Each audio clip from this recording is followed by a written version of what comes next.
Olá, agora a gente vai estar dando início então à nossa apresentação da projeção de cenários.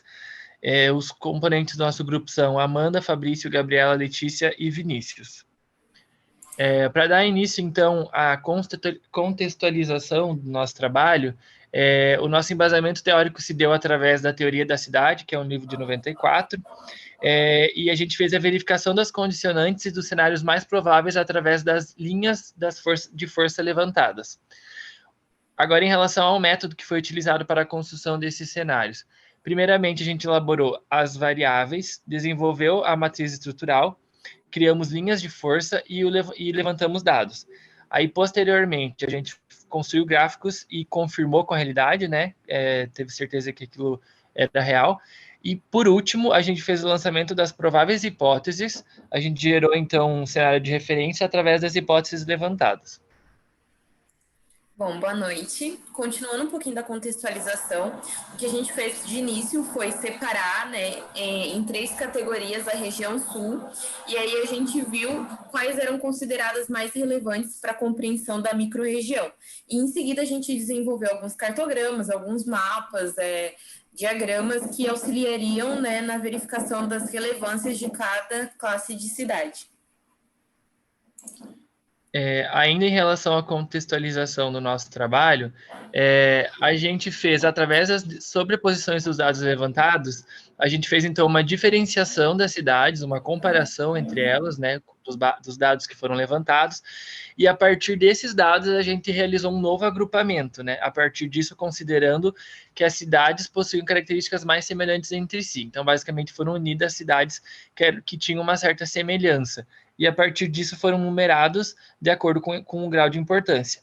Então, no primeiro grupo aí, o número 1, que seria o mais importante, né, nessa ordem, o grupo Itajaí, que é composto por Itajaí, Balneário Camboriú, Camboriú e Navegantes, 2, Itapema, Porto Belo e Bombinhas, e 3, Penha, Pissarras, Barra Velha e São João e Itaperiú.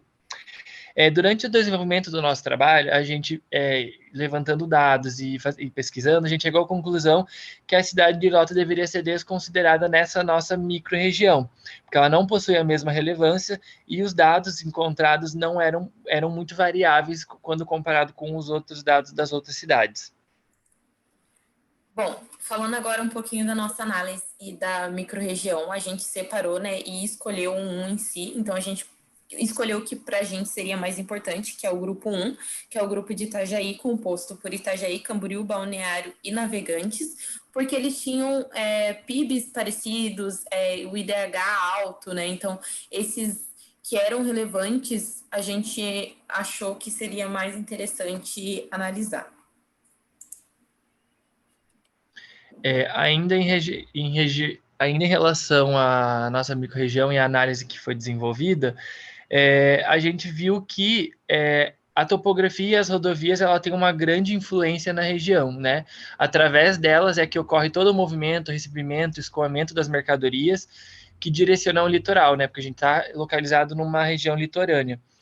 Então, esse direcionamento ele cria um polo principal econômico de desenvolvimento. Além disso, a nossa microrregião ela possui uma localização estratégica porque ela está num dos principais entroncamentos rodoviários do sul do Brasil, próximo a rodovias como a 101 e a 470. Após isso, após analisar os dados básicos ali da microrregião, a gente identificou algumas variáveis e classificou elas como externas e internas, e depois disso a gente realizou, né, que vai ficar na próxima página, o diagrama de motricidade e dependência. Então, a gente classificou elas como mais influentes ou mais dependentes, né, criando, através da soma das linhas e colunas, usando como variáveis das linhas de força criadas. Então, alguns foram, tipo, crescimento demográfico, densidade demográfica, movimentos migratórios, atividades econômicas, PIB, mercado produtor, mercado financeiro, conhecimento, novas tecnologias, investimentos, mobilidade, movimento pendular, infraestrutura, integração, IDH, atratividades e impacto ambiental. Essas foram as variáveis que a gente escolheu. Então, aqui a gente tem o diagrama com essas 4 variáveis, que seriam elas as variáveis explicativas, que seriam de alta influência e baixa dependência. Logo abaixo, as variáveis autônomas, que seriam de baixa influência e baixa dependência.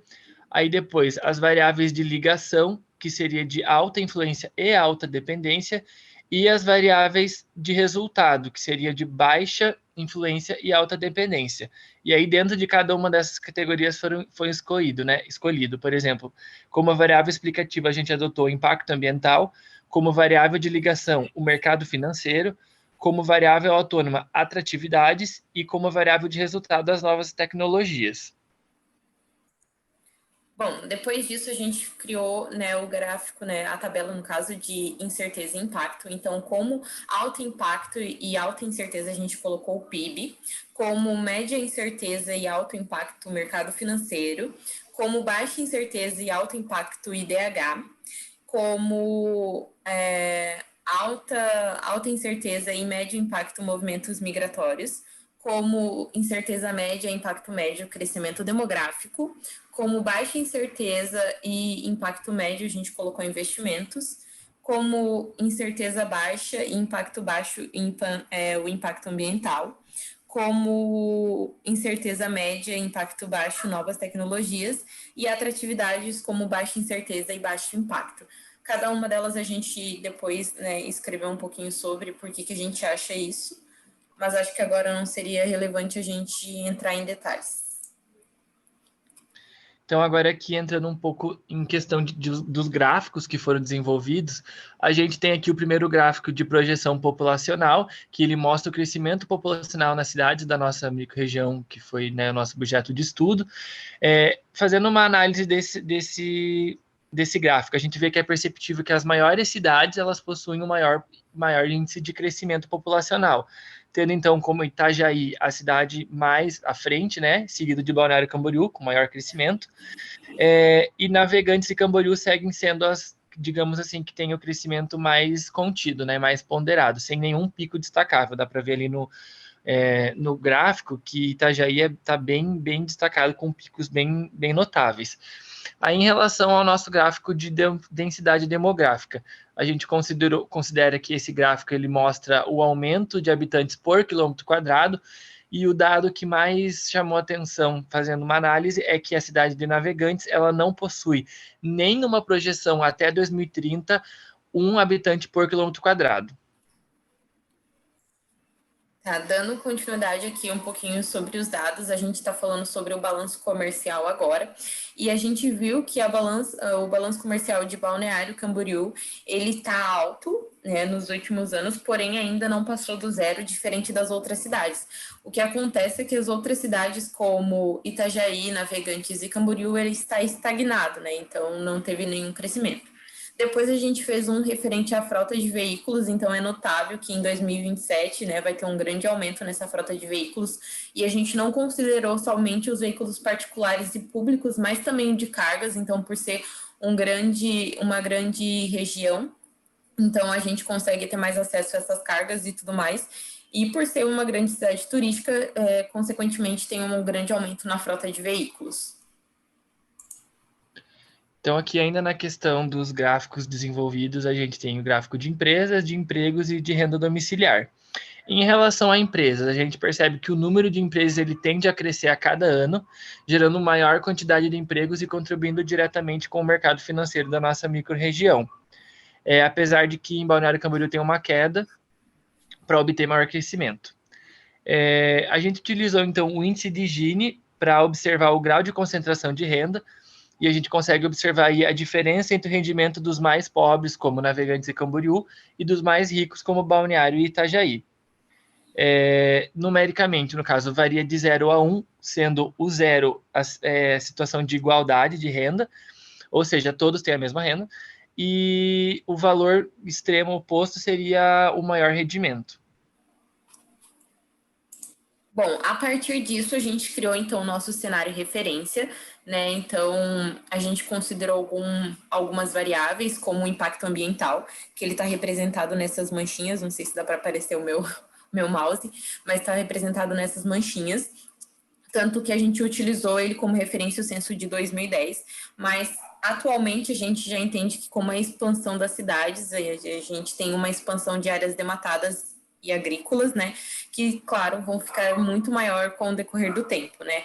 Outro fator que a gente levou em consideração na construção do cenário foi a densidade demográfica, que está nesses tons de laranja ali, os tons de amarelado, que vão aumentando, né, escurecendo de acordo com o crescimento da população, né. A gente observou que no centro das cidades que a gente estudou, a gente já tem um grande adensamento, né, e que, consequentemente, até 2030 vai aumentar muito, entre cerca de 100 mil habitantes a 250 mil habitantes, né? E claro que isso vai aumentar para o nosso impacto ambiental da região, porque conforme vai crescendo a população, ela tem uma necessidade de criar também habitações, então isso vai fazer com que, consequentemente, exista mais, né, desmatamento na região. E isso também vai afetar na impermeabilização do solo, que vai crescer uma grande probabilidade, né, de futuras enchentes que vão pelo rio Itajaí a sul. Então, para as próximas etapas, agora a gente vai continuar estudando essa relação entre a crescente densidade demográfica da microrregião e o impacto ambiental. E acho que é isso. É isso. Obrigado. Obrigada.